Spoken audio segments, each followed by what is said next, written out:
Hello, Jack. Hello, gentlemen. Nice to see you. Been away filming.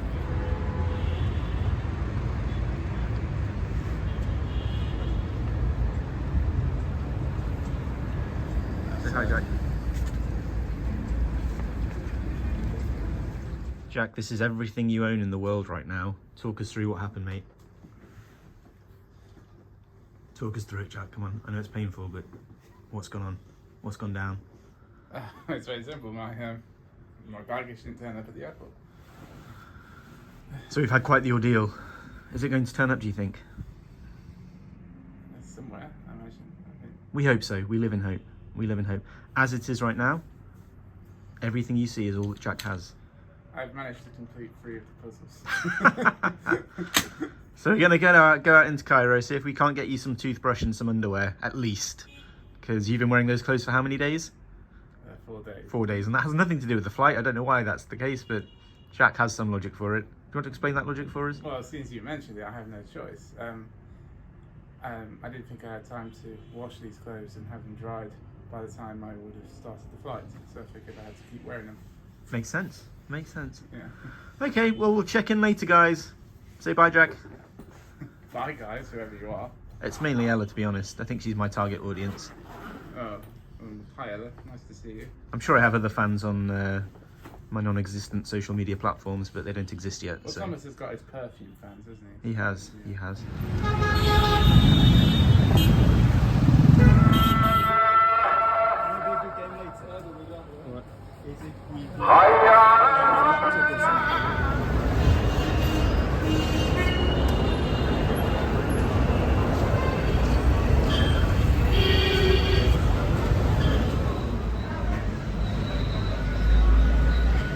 Jack, what are your impressions of Cairo?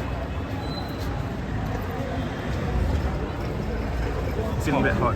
It's hot. Hot and sweaty.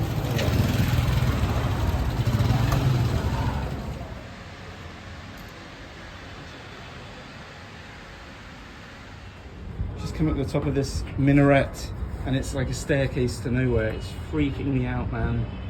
That is really freaking me out. I'm not a fan of that, Jack. I do not like that. Be careful, Thomas, please.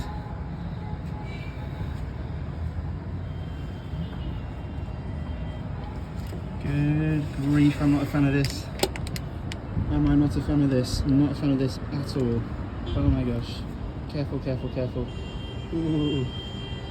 Oh my gosh. Not a fan of this. Not a fan of it. Looks legit. Looks safe and secure. The structural integrity of these buildings is beyond reproach.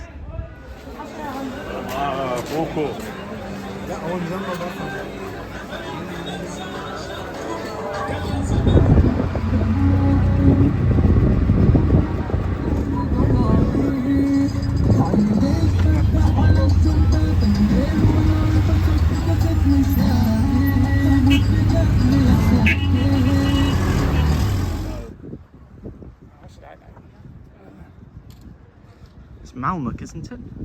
Probably. 7 years of degree. So before me we can see Cairo City, and if you look carefully you may be able to spot the pyramids. What a beautiful city, eh? I am being slightly facetious, but elements of it are very attractive. Look at this lovely mosque. Isn't that pretty? Eh? Isn't that nice?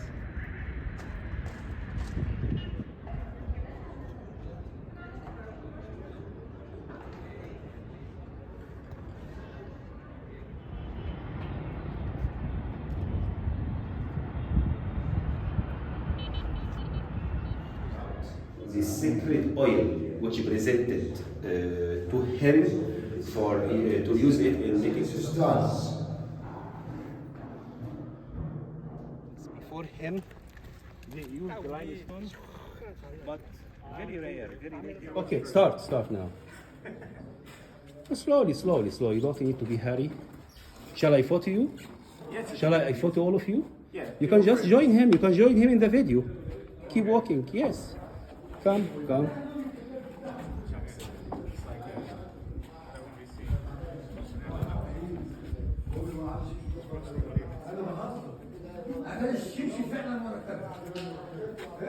of 10,000 years. Can I touch you, please?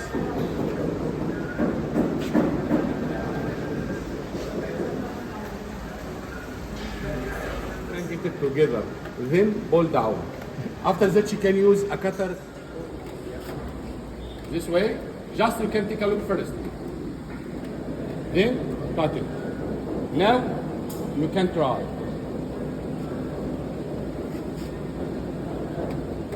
Come this side. It's better for you.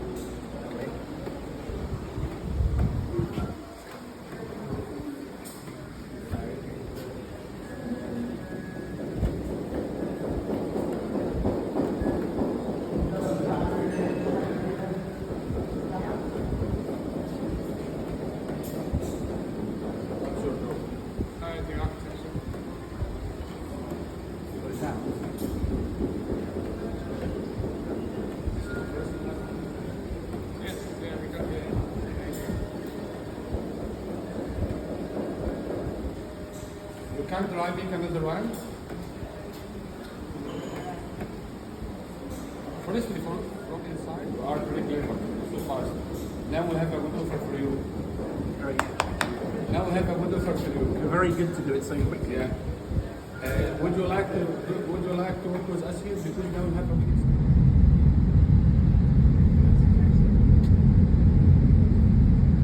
And I felt that the guy was a good guide. He wasn't hassling us, he wasn't begging us for money, and I thought it was a fair price for 20 minutes of his time.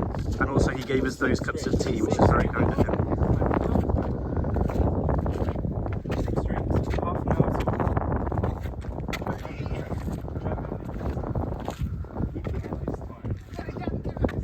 He had given up his time. Jack, where are we? Talk to us, Jack. Where are we going? This pyramid is the... Thomas? It's the... Okay. Jack, take this camera from me. Hi guys, it's me, William. We're here. This is the Red Pyramid. Okay, this is the first true pyramid.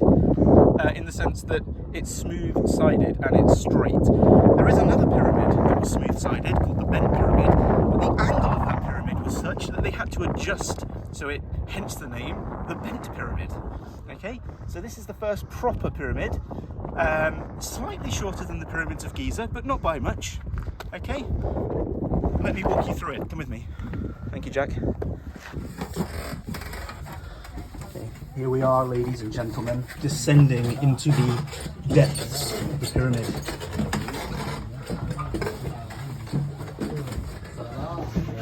It's a long climb, and it's a difficult climb. So these pyramids are 4,000–5,000 years old. It's ridiculous. I've been going now. My knees are aching. Crouching the whole way. How are you getting on there, Jack? Fine. These electric lights are from the ancient Egyptian times, by the way. You're very funny, William. I know I am. Thanks, Jack. Appreciate that. Still descending. My knees are aching. My thighs are aching.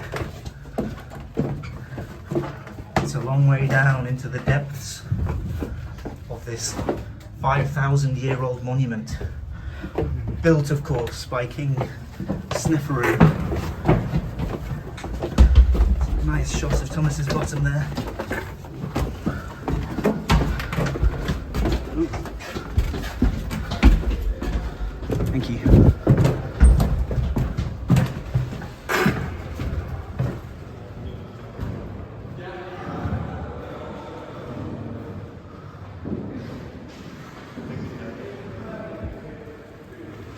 Jack, of course, you're an architect. Can you talk me through the roof? No, I'm not going to. What is fascinating about this, Jack? Look how fine this is. There's no cement here, but look how neatly the blocks all fit together. It's really quite stunning. It's lovely Egyptian health and safety there. You can nicely fall through that gap. More tunnels to climb through. Describe the smell, Thomas. Like musty, like a old woman's bungalow. crazy times we live in. Antiques that haven't been dusted in 80 years. It's the smell of bat poo, in fact. Amnesiac, I think it's called. How do you like that smell, Jack? Smells like Thomas. Now we begin the long climb back out.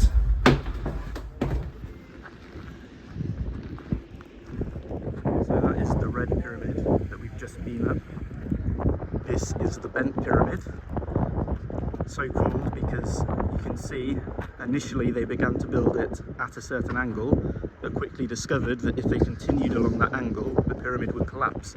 And so they altered their angle to make it more shallow. And you can see it is encased in a layer of limestone, so it shines in the sunlight. And originally all the pyramids would have been encased in that layer and would have been smooth-sided. This is the only pyramid that retains its smooth outer layer. All the other pyramids lost theirs. People stole them for building materials in later centuries. We're not like France or Italy. They're more fancy food. I think in England the food is more simple and basic. Open and fry it. Yes. You know, like Jack likes shishuma. You know, Shishuka. Shishuka. Yes. Shishuka, not shishuma. I like just a simple boiled egg. But you love them. You love I them. like my salad. Yes. We have many Egyptians played in the British League, like Vigo. You can remember him. We have Amri. Jack, talk to me about your feelings with regards to the Pyramid of Cheops. Oh, I just want to be bigger. You've heard that before, ladies and gentlemen. Thomas, what are your opinions about this piece of monumental architecture? Thomas? Yeah, it's good. Fascinating insight there from the seasoned traveller, Thomas Owen. Jack, are you not impressed at all? Good. I was expecting it to be great. Yeah. Okay. Okay.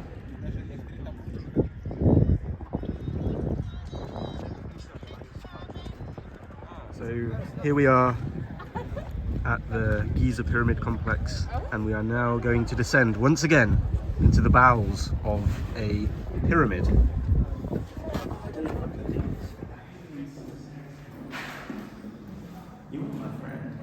So we're in the burial chamber of the king, or the pharaoh,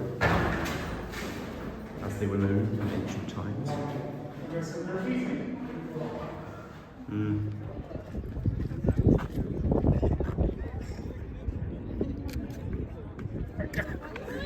Higher. Was that alright? Yeah, it just needs to be higher. Your kick needs to be higher. Alright, hold on. I'll send it to you. Yeah, high. Hacha! Pardon? Just a video. You ready? It's recording. Hi, it's me, William Owen.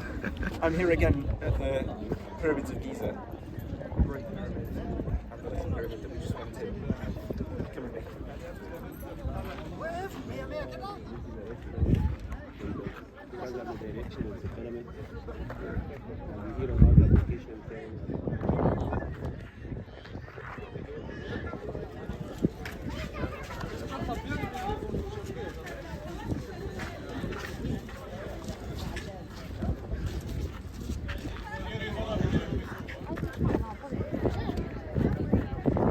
Jack, thoughts now you've had some time to digest?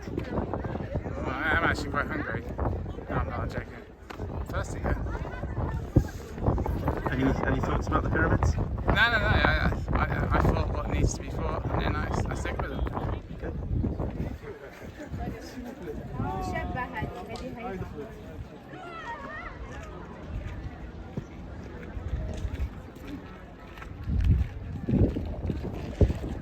Yeah. Tell us what's happening, Jack. Talk us through it.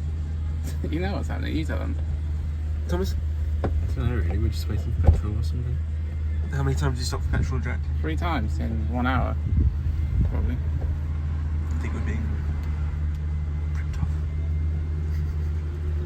Well, he's been ripped off too, because we're not paying him in any extra, so he's wasting his own That's for time. damn sure, son.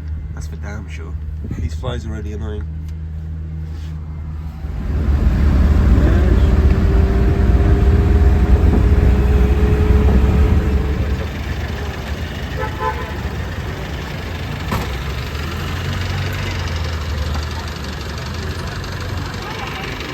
Jack, where are we?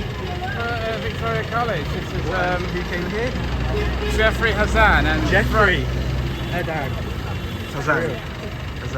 Hazan. No, you do. If I can't do it, Jeffrey's- if I can't do it, then you do it. Jeffrey is Jack's great grand uncle. Some bloke. We didn't know him. Jack didn't know him. Great uncle. We've come out of our way here to Victoria College to show the people this. Show the people what they want to see. How long did it take us to get here?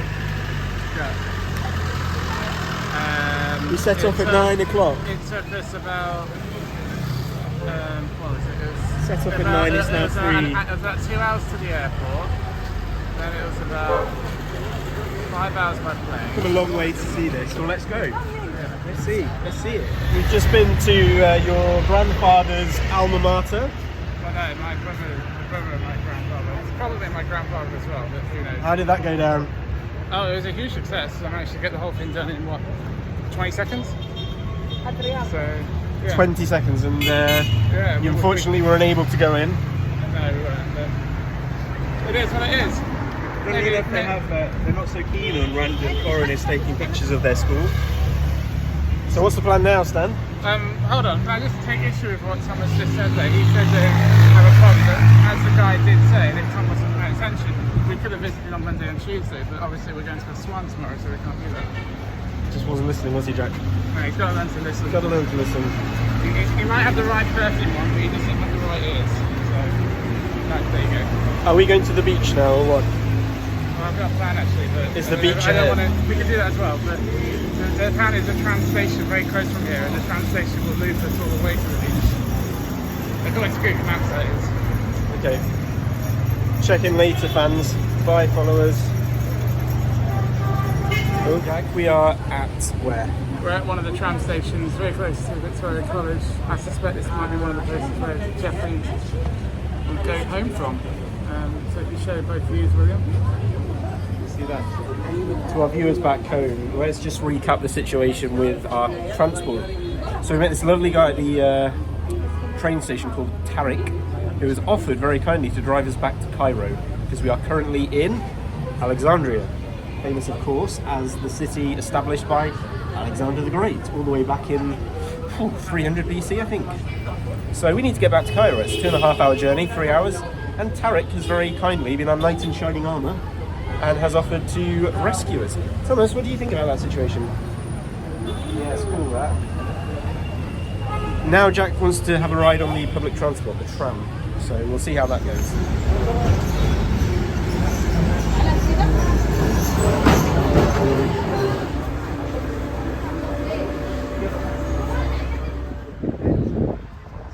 How do you think this compares to Alton Towers, Jack?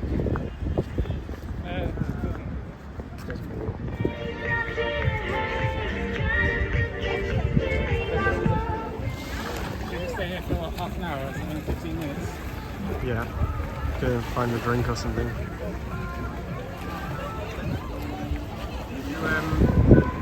You can't really see that statue. That statue there was from the lighthouse of Alexandria that was underwater. It was discovered a few years ago and they brought it up from the water.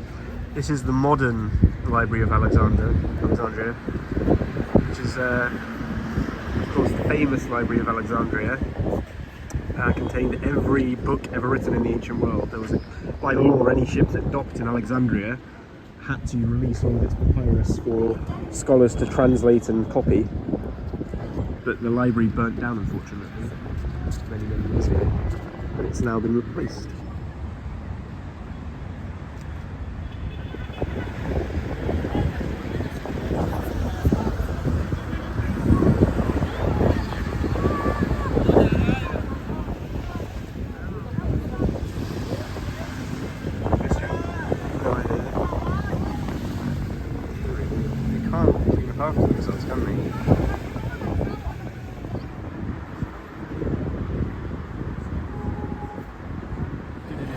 Everything that happens in the 90s at one time, and then he goes, well, it was all a bit of a blur.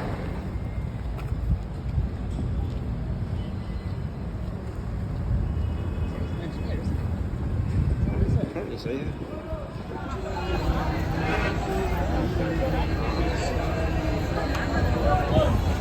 there we go. Tariq was a lovely guy. Did his job. Didn't talk too much. Now video. Pardon? So now we're in the car on our way back to the hotel. Yeah, and there's a fight between two of our taxis.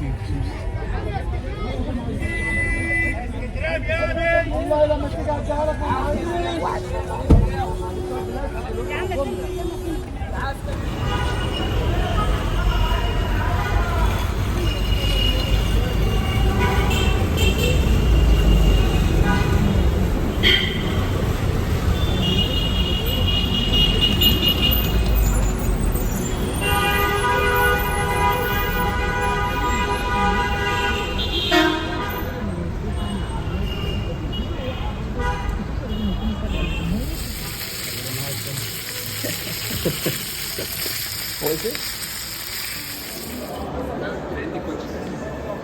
After you say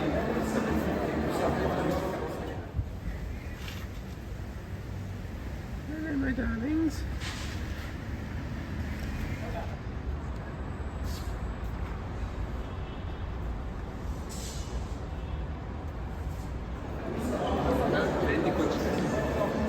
after you say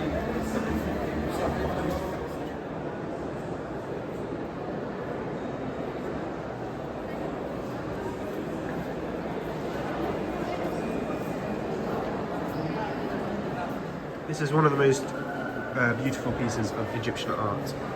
You have, look how beautiful that is. This is thousands of years old. It's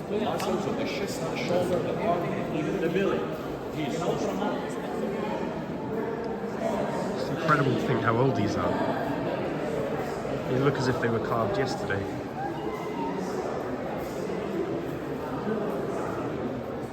So these are some of the best preserved ancient Egyptian statues because of the colour, also you get close, you see eyes, absolutely beautiful.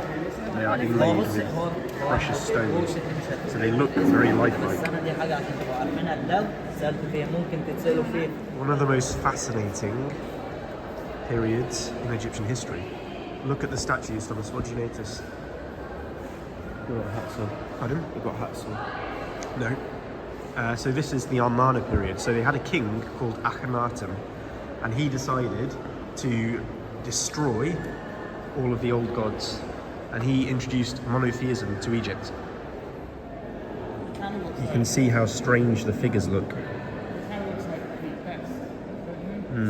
Look at them happily interacting with their children. I think it's often easy to dehumanize the ancient Egyptians, but when you see a scene like this, you're reminded they were human beings just like us, with thoughts and feelings, and look at them happily playing with their children. Ladies and gentlemen, I don't know why William talks like that, but I'm being informative, I Jack. wish he would stop talking. I'm being like that. informative.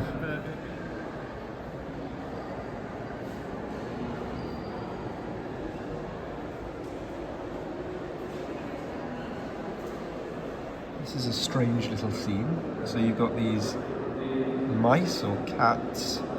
No, the cats are like drinking with the mice. It's very bizarre. And we all know about hieroglyphics. There was a cursive form of the script which was called hieratic, and this is an example of hieratic writing. Some examples of ancient Egyptian musical instruments. These are mirrors. So in ancient Egyptian times they didn't have glass, so their mirrors were made out of highly polished bronze.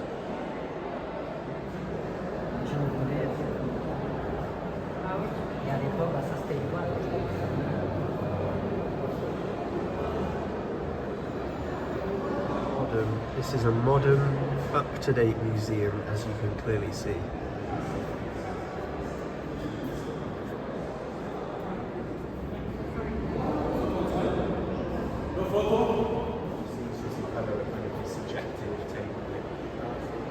I think it follows two characters, doesn't it, as well? You're in luck, Thomas. Perfume Museum.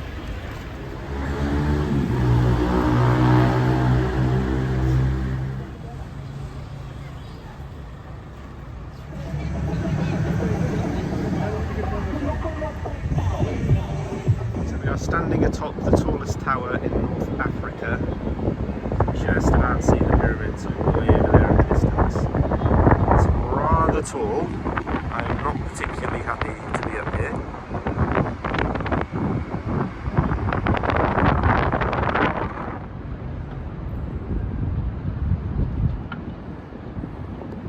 There is our hotel.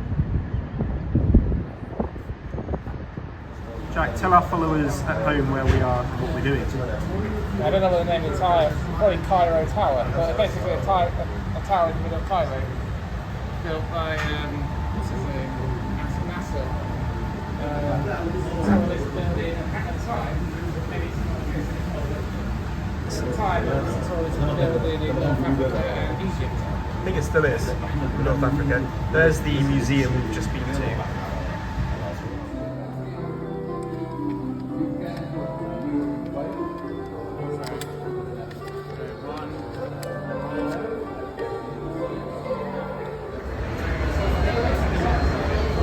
That's to the 60s or something. Like 20 different states. But you don't get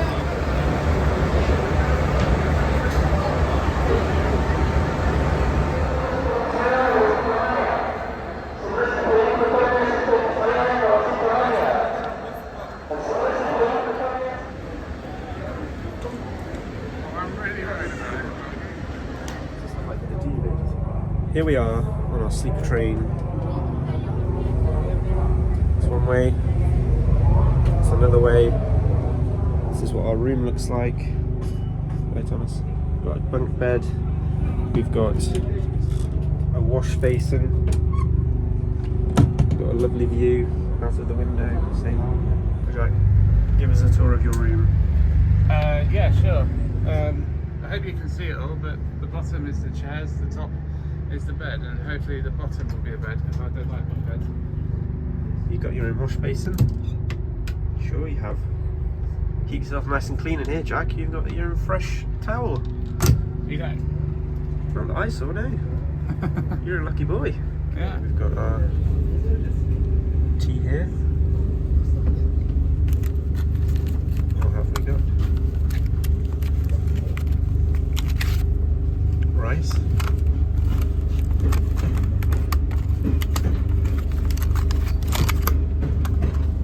Meat.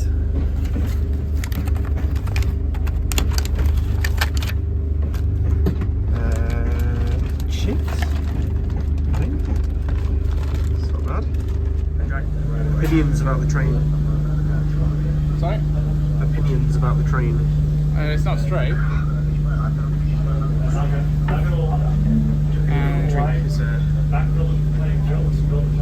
What, sorry? I didn't get you a drink. Do they have alcohol? Oh, let's get down better. I'll have orange juice if that's alright.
Do you like it, Thomas?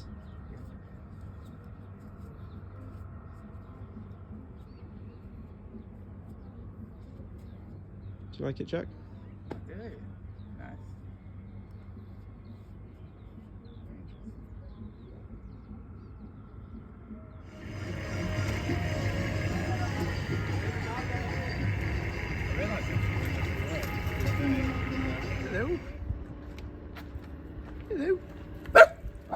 Oh my goodness. The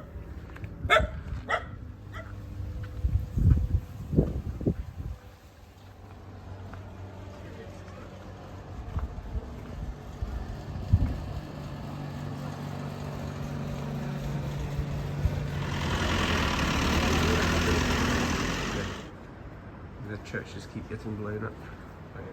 Churches keep getting blown up. One's peaceful, so yeah. On the door, no nails. And this in the dome, handmade by gold leaf and oil in cotton linen.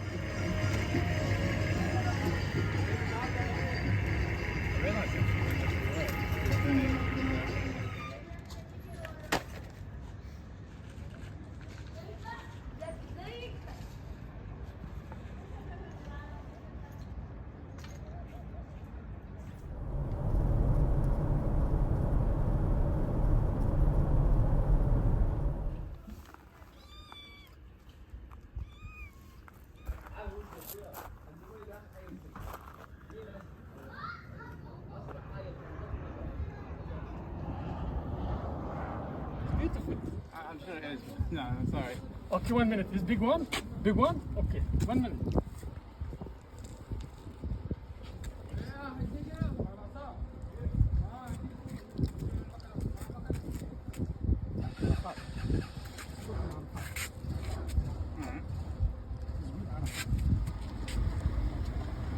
No, sorry.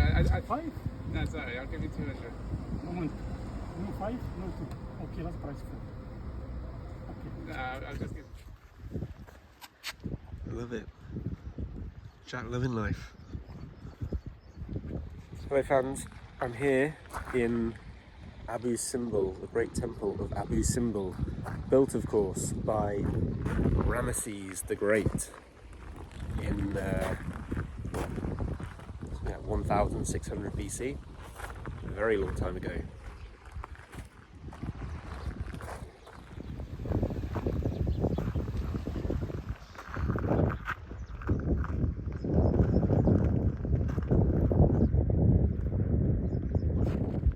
Hi, it's me again, William Owen. We're here at the Great Abu Simbel.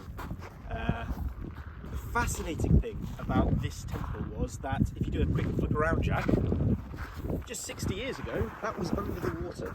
Okay, but what they did was, block by block, stone by stone, they moved it and they relocated it here to preserve it for the rest of time. Come with me as we venture inside.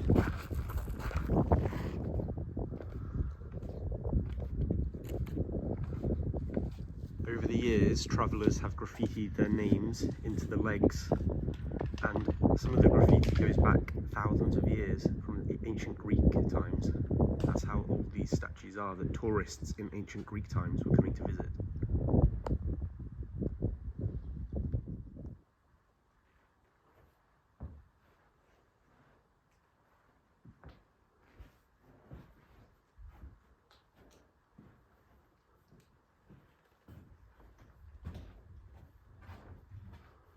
The paintings on these walls depict the Battle of Kadesh, which is one of the earliest battles in recorded history. And here you can see the enemies of the pharaoh begging for, begging not to be attacked.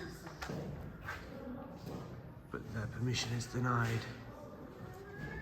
And here is the pharaoh with his mace, beating them and killing them. So Ramesses, not only was he a great king, he was also a great dad, because he built this temple next door to his main temple in honour of his children. And so each of those figures you can see there are his children.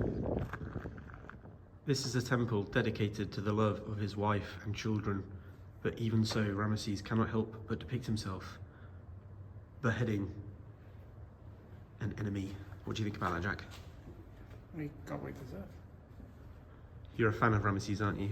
Yeah, he's great. Would you build 4 giant statues of yourself? No, because you only need one. Just one? Okay, that's all the world needs. You can't multiply by 4 perfection. True.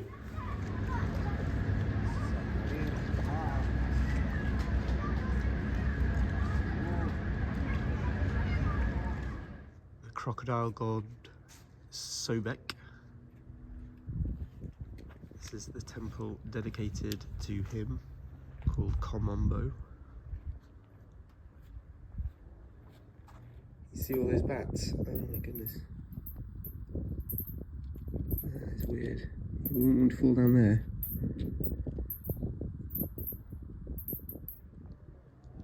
This is a unique temple in Egypt because it is dedicated to 2 gods. Most temples are only dedicated to 1 god.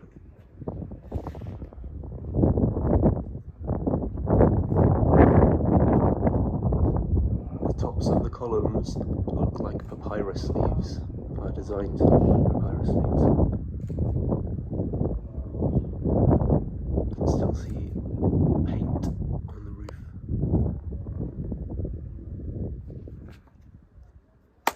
Hi fans and followers, it's me again, William. I'm back in the land of Egypt. Come with me. Let me tell you a couple of fun facts about hieroglyphics, okay? Fact number 1, you can always tell which way hieroglyphics should be read based on the direction in which the characters are facing. Because hieroglyphics can be read left to right to left, up to down, down to up. So you've always got to look which way are they facing, and that tells you which way it should be read. Fact number 2, you can always see the name of the king is encircled by this thing here. This is called a cartouche. So if you look at hieroglyphics and you see a cartouche, you know you're looking at the name of a king or a queen. I'll be back later with some more fun facts. So Komombo was dedicated to the crocodile god Sorek, and they found hundreds of mummified crocodiles underneath this temple. So these are just some of them.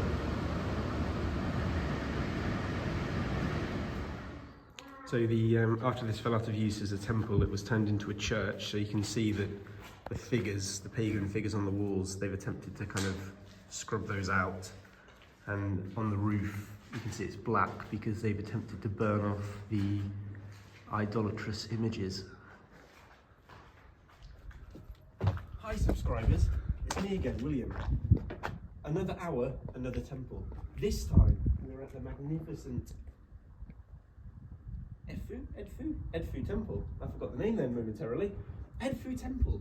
Another Ptolemaic temple, and perhaps the best preserved in all of ancient Egypt, because you can see these 2 magnificent pylons here. These are the best preserved pylons in all of Egypt. And this is a temple that was dedicated to the god Horus, the eagle god. And as you follow me inside, we'll see some sculptures and some pictures on the walls, all dedicated to this magnificent god. Okay, come with me as we explore the magnificent temple of Edfu. So you can see Horus in his different forms. Here we've got him in his human form with the head of an eagle and the body of a man. And then at the base, at the entrance of the temple, you've got him in his full-on eagle form. This is over 2,000 years old, ladies and gentlemen. Just consider that. Look how impressive this is. It's so well preserved because it was buried under the sands and it was only discovered in the 1840s.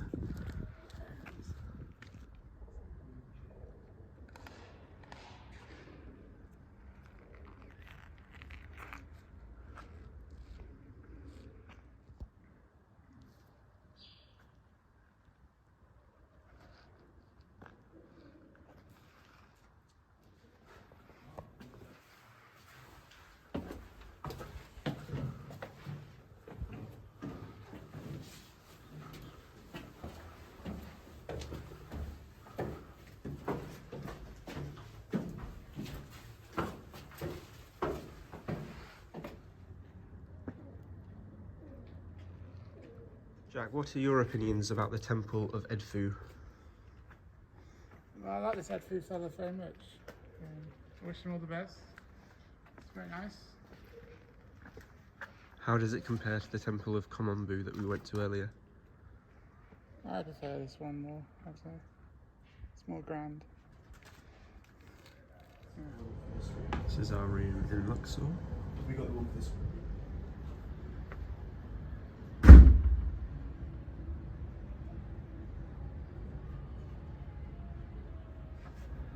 So we got Jack's room.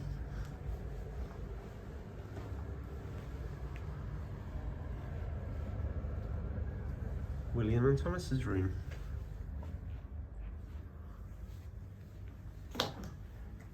Lovely big TV. Let's look at the bathroom facilities.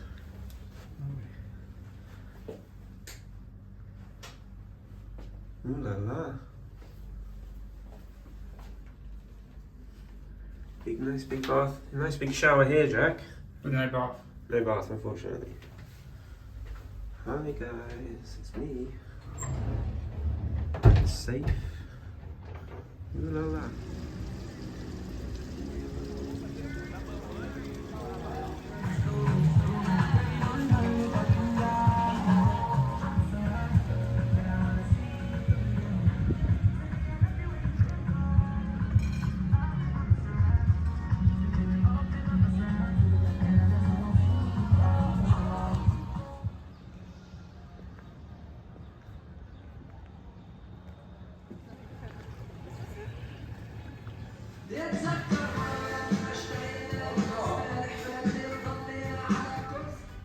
Hello again, it's me, William, and welcome to Luxor and Karnak Temple.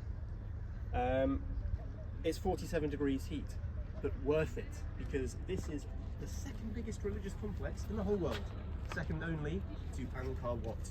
Join me as we explore and avoid this large crowd of Italian tourists. So I was just telling the boys that this is a huge temple, not necessarily in terms of its physical size, its height, but in terms of its the amount of space it takes up, and only a quarter of it is open to the public. So even though it seems huge, the area that we're going to be traversing today, it is only 1/4 of the actual area of the temple. So it's a huge, huge complex. So what we have as we enter the temple are these series of pylons, one after another, and it leads down this avenue, and then it splits off into a variety of smaller temples. What's interesting is that this pylon here was unfinished, and you can see the remains of the ramp that was used to build it. Because people always think, oh, how did the Egyptians build these huge structures? How did they build the pyramids? They did it by creating these ramps that would kind of spiral around the object they were creating. And this is an example of one of those ramps, the remains of it. Notice the drainage systems. This stone, upon this stone, an animal would be sacrificed and its blood would run into the gutter and then out and down the steps. And here is a picture depicting such a scene. So here we are in the hypostyle hall, and these pillars are enormous. There's no longer a roof, but you can imagine how grand this would have been thousands of years ago when there was a roof. There's a huge number of pillars.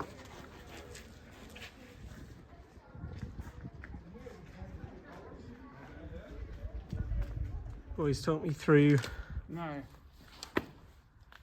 It's All hot. right, all right. It's a bit hot. Why are you filming me? We've seen this picture before, ladies and gentlemen. This is, of course, Ramesses the Great, once again smiting his enemies. We saw this in Abu Simbel.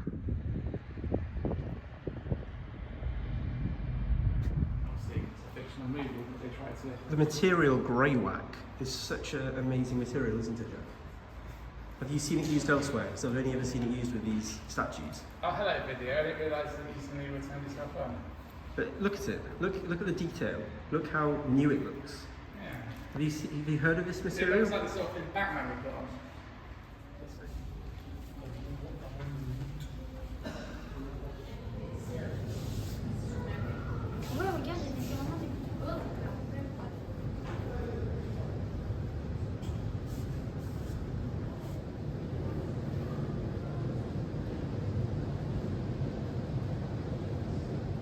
These are architectural plans from ancient Egypt. Isn't that fascinating?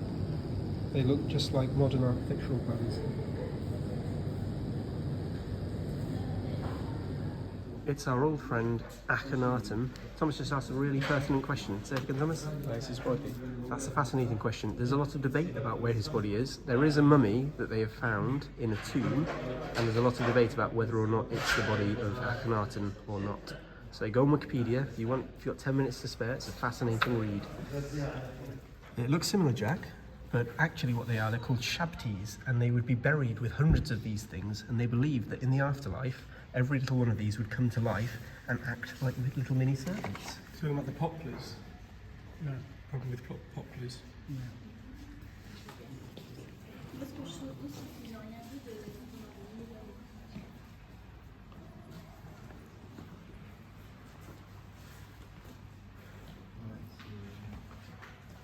I told them our plans. Anyway, please. Change of plan. We're going to do that tomorrow instead. We're going to go back to the hotel now and chill a bit and swim a bit because it's a bit hot.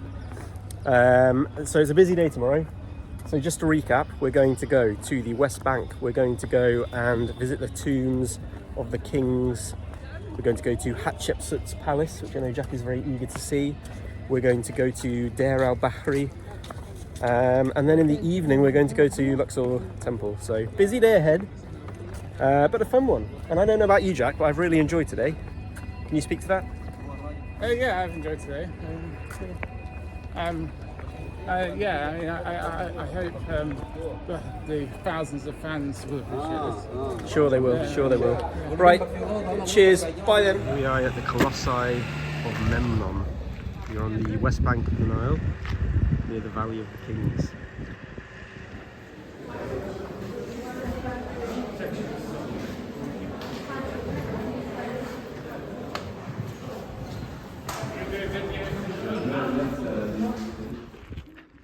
Hello, it's me again, William Owen. We're here in the west bank of the Nile at the Valley of the Kings, famous of course as the burial place of the pharaohs. And let me tell you about the numbering system. So this one here, for example, is KV3. They were numbered, not in any sort of order of, that way. It's numbered in terms of when they were discovered. So the first tomb that was discovered was KV1. Tutankhamun's tomb was KV63, I think. So it was the 63rd tomb to be discovered. And they're currently on KV65. So there are 65 discovered tombs in the Valley of the Kings. Are there any undiscovered tombs? Maybe there are. Maybe there are some budding archaeologists out there who might yet discover more treasures in the Valley of the Kings. Join me as we explore this magnificent place. Here we are at the tomb of Ramses IX. Why, I hear you ask, did the pharaohs bury themselves in these elaborate tombs? I thought Egyptian pharaohs were buried in pyramids. Well, you're right, but the pyramids were too loud. People could see, oh, that's where the pharaohs are buried, and they went and they started pinching all their treasure. So in the 19th and 18th dynasties, the pharaohs decided we need to bury ourselves somewhere a little bit more secret. So they came into this hidden valley, they buried themselves, hoping that nobody would discover them. Because of course, as we know, the vast majority of tombs were discovered, and the treasure was looted. Unfortunately, here we are at the most famous tomb of all, the tomb of Tutankhamun, better known to you and I as Tutankhamun.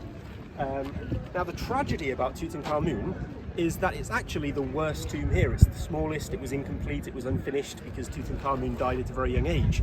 And yet, think of all the treasures that it contained. And the reason for that was a rock slide very early on after it was built buried the tomb, so it was hidden. And so if that's the most insignificant tomb and yet it contained all these amazing treasures, the real tragedy is, imagine what these other grander, more elaborate tombs might have contained had they not been robbed in antiquity. Think of Tutankhamun's famous burial mask. What treasures just like that were lost in ancient times? What a tragedy for the world.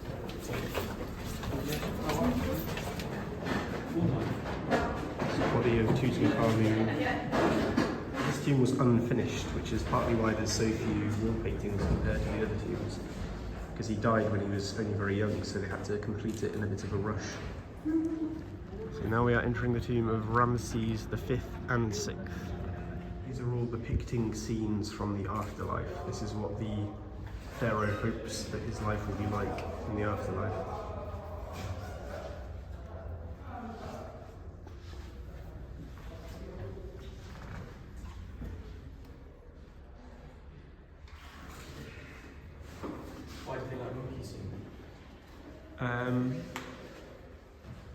Because they believed they were the manifestation of a certain god.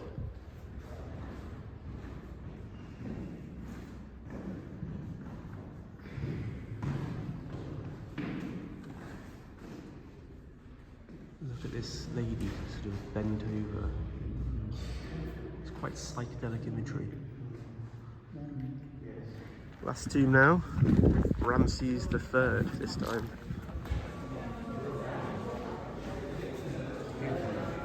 Hello. La shukran. England.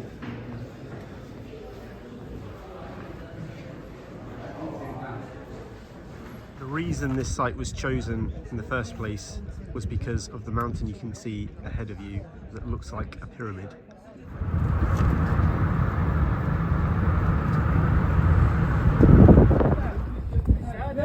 Yeah, shukran.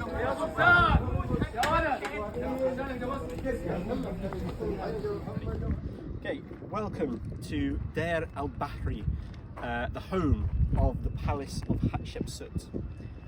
Site, of course, of the infamous terrorist atrocity of 1997 in which 59 innocent people were mercilessly massacred by terrorists associated with Osama bin Laden. Join me as we explore this wonderful temple complex and take in the magnificence of the natural amphitheatre. So this was built for Hatshepsut, who was up there with Nefertiri as one of the most famous female pharaohs. I think she was the second female pharaoh, and certainly probably the greatest in terms of her achievements and legacy.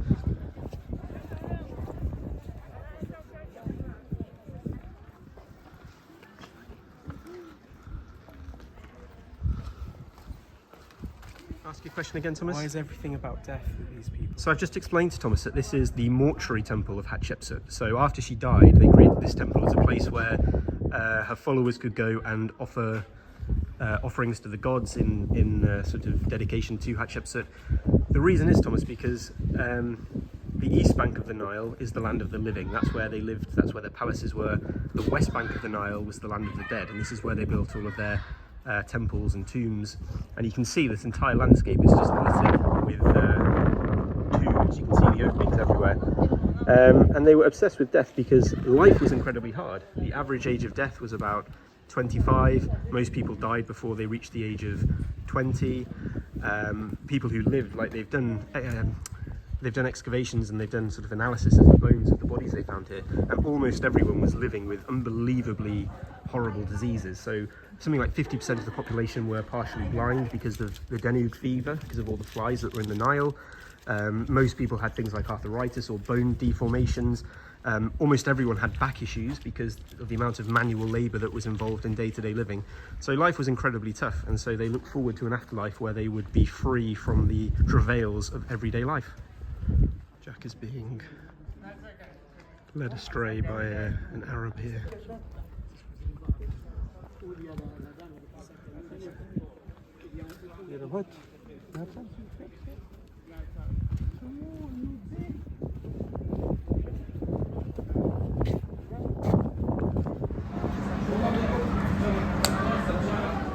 are here now at the Ramesseum. This is a huge collapsed statue of Ramses.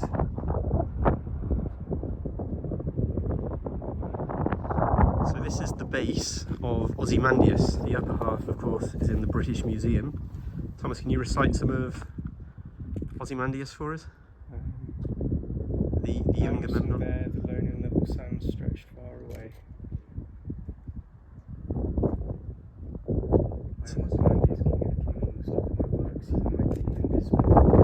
It's an ode, of course, to the temporality of kingship and the temporal nature of power. And there's the other half of the other statue.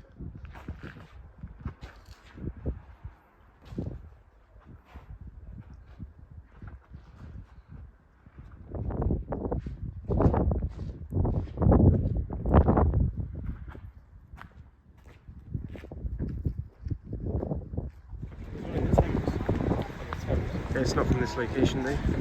So I was just reminding our viewers that there were originally two obelisks here. One of them is now in one of the squares of Paris. So I'm incredibly famous, as you can see by all these standing there taking photos of me.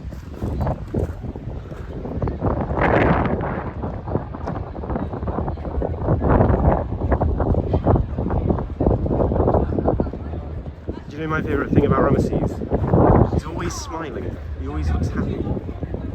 It's a Roman temple built by the Romans, and it's where they would go to apply perfume and oils. As usual, Thomas is giving a garbled version of reality. In fact, this temple was converted by the Romans, specifically by the Emperor Diocletian, who converted it into a temple for the worship of the god Jupiter. Anything to add, Jack? Jupiter is one of the planets in our solar system. It is. I think that's a coincidence. I don't think it's really called Jupiter. We don't know. We don't know what the name is. We call it Jupiter. And that's an interesting philosophical question about names. Like, do things have names intrinsically, or do we give things names? Because of course, in the Bible, God says the name of the thing, and then it comes into being. Yeah. So let's not go down that rabbit hole, though. Come on, let's keep going.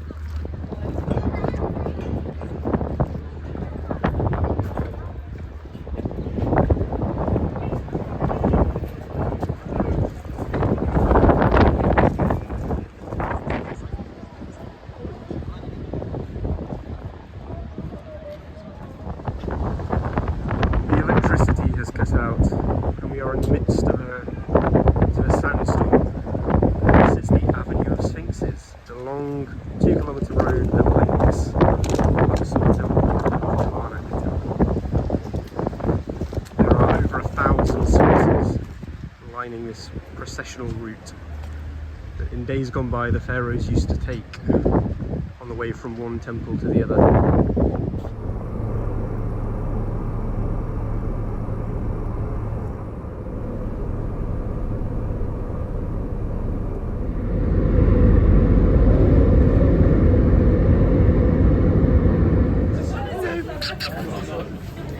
Oh my goodness.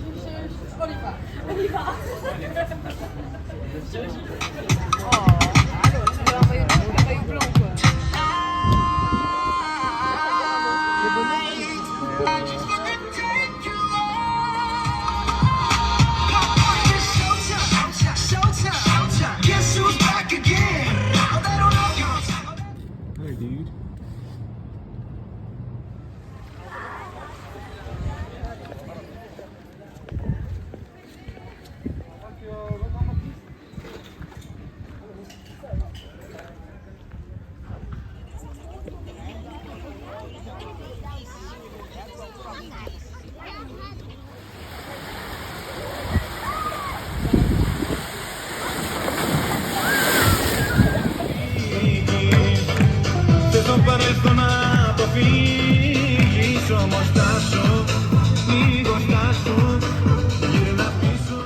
Hello friends, we're here at El Gouna on the Red Sea, and things haven't been going entirely smoothly, have they, Jack? We've had a few run-ins with the European tourists. Would you like to elaborate on that? Well, the sausage people, the Germans. I woke up at about 7 a.m. Went to the swimming pool about 8 a.m. I saw, I don't know, 100 deck chairs. 3/4 of them had orange towels on, and I didn't think anything of it. Plonked myself down. A fat Deutschland man sat next to me, and I just thought, that's a bit odd. Why would you sit next to me when there's all these spaces? A bit like a man who's in a urinal. There's 20 other urinals, and there's a guy that comes next to you. A bit odd. And then his wife or some other German lady had a go at me because I was in her spot. And it suddenly became very clear to me that all they need is one German to put 50 German beach towels on the deck of the chairs, and the Germans own it. So they're trying to they can't take over the world, so now they're trying to take over the swimming pools. What did you tell her? I was just surprised, I was just perplexed, and then I think I left. You didn't shout at her? Well, no, I was just surprised.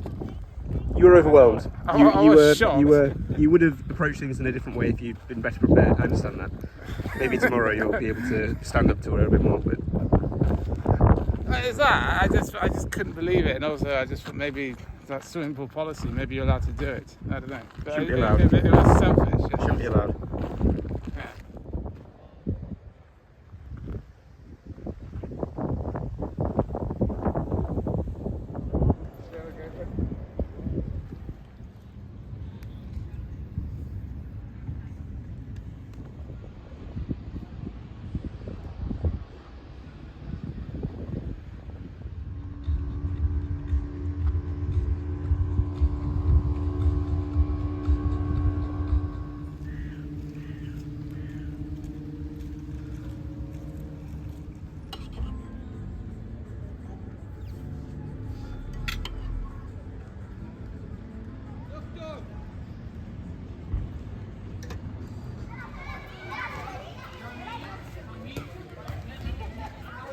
Right, go with that thought, Jack.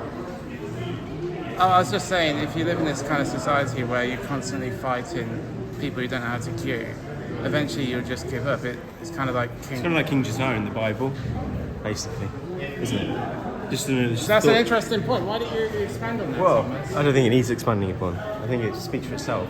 Well, no, but I mean, me and Will are not very intelligent, so why don't you explain the King Josiah now? Because it's good. I've never heard of it. Well, before. basically, in King Josiah's kingdom, people had to queue a lot, and that led to dissidents and people fighting for the queue.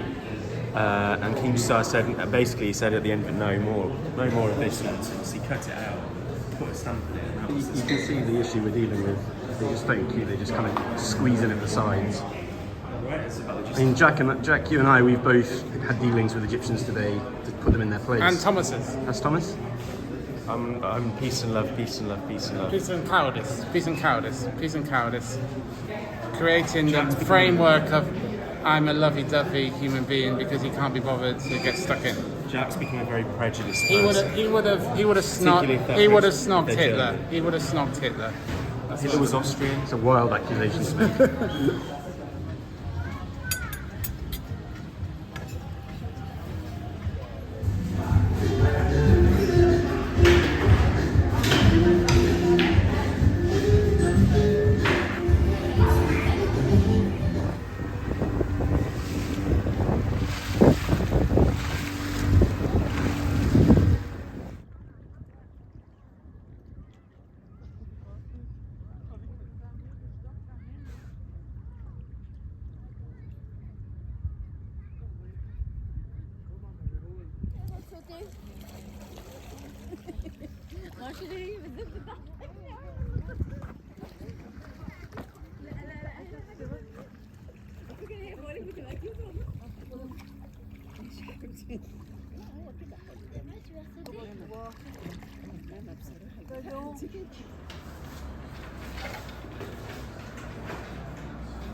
Jack, talk to me about the go-karting. What were your opinions about that? Well, I believe Thomas was the first out of the cabin, and Yes. then William was out of the cabin. And then because I was in a different lane, they had to turn mine on and then maneuver it. And then when I noticed that you were halfway through the track and I just started, I had to basically, in order to overtake you, William, and I overtook Thomas in the process, in order for me to overtake you, I would have to catch up with half the racetrack. Now, I overtook you, and then you overtook me, but you didn't have to catch up with half the racetrack. You probably only had to catch up maximum, if you wanted to be really generous, a quarter of the racetrack. Okay, Thomas then- started in and front of then- me and I overlapped him twice, so no, you're going the wrong way. And Just saying. I was about to overlap Thomas, but then the 15 minutes were up. How many times did you hit me, Jack? Probably 4 times. 4 times. Yeah. Yeah. Thomas was driving like a little old lady, bless him. I overlapped him once, so that's embarrassing enough. And then I overlapped him the second Who had time. the fastest lap? Well, we're going to analyse in detail. Let's not make any hasty remarks. We're going to analyse the truck times in detail. It's true you got the fastest lap, but did you get the fastest overall? Sorry, Thomas. What We'll did you say? investigate. Did you just say? The best average as well. I got the best average. Thomas drove like a little girl. Excuse me, What have we excuse my learned here? sexist We've language learned there. That was wrong nothing with we me. I didn't already apologise for know, that. Which is that you drive recklessly and impatiently. and I drive carefully. Your fastest time was about 3 seconds slower than mine. So that just proves once and for all who is the fastest to win. We know that I'm faster on land. We know that I'm faster on land. We now have solid proof that I'm faster in a car. Can we carry on the video? Can I just say, I genuinely thought at the beginning of this that I would come last, because I don't know if Top Gear has anything to go about it, but when Jeremy Clarkson invites guests who are quite big, like people like Ross Kemp, when people like Ross Kemp, Jeremy Clarkson always says, like, if you were lighter, you would have got a lot faster. So I had a heavier go. I might get a go-kart was bigger than yours as well. So bigger go-kart. Yeah, probably a bigger engine then. Bigger. Not possible.